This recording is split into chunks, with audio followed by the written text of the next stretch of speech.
comme enivré par une soif insatiable. Une parole prononcée annonce un vers, en réalité en litres qui versent leur flot. Ils n'ont pas peur de paraître controversés, ils s'exhibent contre un verset ou une prose. Le cœur à nu, ils osent enchaîner les mots au micro et se délivrent parfois par anneaux à la faveur des clameurs et bons mots. Ils se saoulent des paroles de lueur afin de débaucher un peu mieux la leur.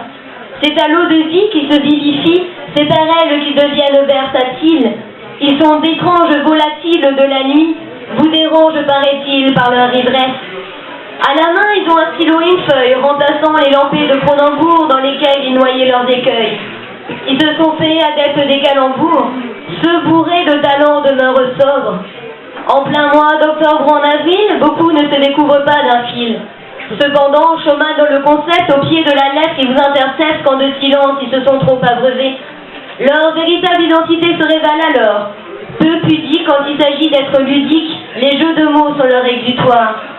Oui, c'est certain, j'en ai vu des boire, mais aussi et surtout de nombreux déboires. Ce ne sont pas des élucubrations d'ivrognes qui dans les bars jusqu'au petit jour résonnent.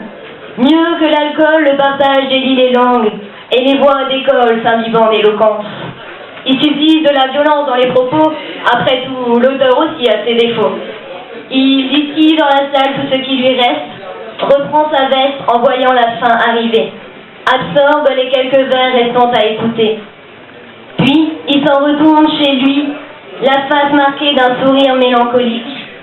Après avoir formulé la promesse qu'il reviendra, que de son formidable art, il sera encore le pilier.